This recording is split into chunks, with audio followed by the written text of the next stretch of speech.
हरियाणा में cooperative sector के तहत छोटे किसानों को अपने गांव में ही खेती की जरूरतों को पूरा करने के लिए कर्ज उपलब्ध कराने को पैक्स सोसाइटियां बनाई गई थीं। पैक्स मतलब प्राइमरी एग्रीकल्चर कोऑपरेटिव सोसाइटी, यानी किसान पैक्स से कर्ज लें और इसे वापस कर दें ताकि ये पैसा दूसरों के काम आए। 2006 के बाद से सरकारों की कर्ज माफी, ब्याज माफी की राजनीतिक घोषणाओं के बाद हरियाणा में पैक्स सोसाइटियों की माली हालत बिगड़ती चली गई।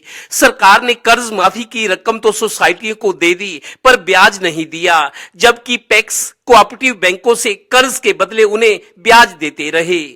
नतीजा आज पानीपत की 35 पैक्स सोसाइटियां करोड़ों के घाटे में चल रही हैं। गड़बड़ियां ज्यादातर सोसाइटी लेवल पे ना होके बैंक लेवल पे ज्यादा बढ़ रही हैं। अभी हमारे यहाँ एक दो दिन से ही हमने पता लगा है कि कोऑपरेटिव बैंक के काबड़ी ब्रांच में पैक्स का पैसा जो था वो बैंक कर्मचारियों ने अपने निजी खातों में ट्रांसफर कर लिया, जबकि पैक्स उसका ब्याज भी देने लग रही है। और कोऑपरेटिव बैंक के जो ब्रांच मैनेजर हैं, क्लर्क हैं और भी स्टाफ है मिलके उनके किसी कैशियर को ट्रांसफ़र कर दिया, किसी बैंक कर्मचारी को ट्रांसफ़र कर दिया। उस पैसे का काफ़ी करोड़ों के लेवल पे पैसा ट्रांसफ़र कराया गया है।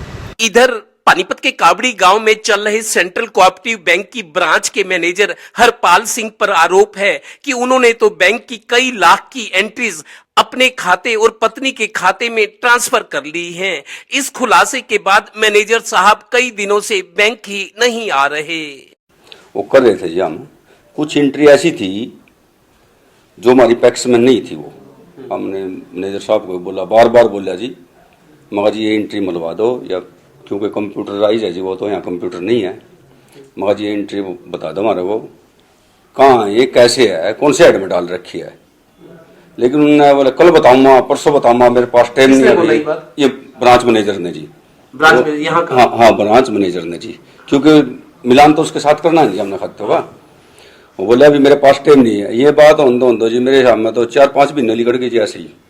पैक्स के एक और मैनेजर ने भी आरोप लगाया है कि पैक्स की आड़ में कोऑपरेटिव बैंकों के कई कर्मचारी खातों में अवैध लेन देन कर रहे हैं, यानी हरियाणा में कोऑपरेटिव बैंकों में बहुत घालमेल चल रहा है। सुनो सरकार जी, एफआईआर होनी चाहिए जी उनके खिलाफ, जितने भी जो भी शामिल है इसमें पूरी जांच करके और इसकी उच्च स्तरीय जांच होनी चाहिए, हम तो ये कहते हैं। तो आपने किसको रिपोर्ट करनी है ये आगे, जीएम को? मैंने करनी जी एआर साहब को, असिस्टेंट रजिस्ट्रार। हाँ ये जो यहीं बैठते हैं। हाँ मैडम है शायद, मैडम है जी। क्या नाम है? कौशिक, नेहा कौशिक, क्या शायद अनु कौशिक। उनको आप रिपोर्ट करोगे? हाँ जी। वो आगे चंडीगढ़ करेंगे या डीआर को करेंगे? बस वो तो वही जाने जी कहाँ पे करेंगी।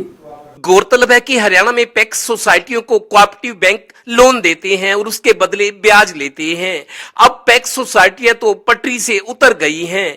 इसकी आड़ में कोऑपरेटिव बैंकों में भी पानीपत जैसी गड़बड़ियां चल रही है। इस संबंध में पानीपत सेंट्रल कोऑपरेटिव बैंक के जीएम सुनील कुमार से उनके मोबाइल नंबर 9467210303 और काबड़ी बैंक के मैनेजर हरपाल सिंह के मोबाइल नंबर 9053083033 पर लगातार संपर्क किया गया, लेकिन phone no reply. Over to सरकार जी। देश के राज्यों के लिए महाराष्ट्र कोऑपरेटिव सेक्टर की बेहतरीन मिसाल है। बीजेपी शासित कई राज्य भी कोऑपरेटिव सेक्टर में मुनाफा कमा रहे हैं, जबकि हरियाणा में कोऑपरेटिव सेक्टर शुरू दिन से घाटे में और आज तक घाटे में चल रहा है। छोटे छोटे किसानों को लोन देने वाली जो हरियाणा में पैक्स सोसाइटियां बनी हुई हैं, 2006 के बाद से लगातार पैक्स सोसाइटियां घाटे में चल रही हैं। और अब ये केस जो हम आपको दिखा रहे हैं, किस तरीके से फाइनेंस का मिसमैनेजमेंट हो रहा है, पैसे को खुर्द-बुर्द किया जा रहा है। सहयोगी श्रीनिवास के साथ Devendra Kathoria, total news, Panipat bureau.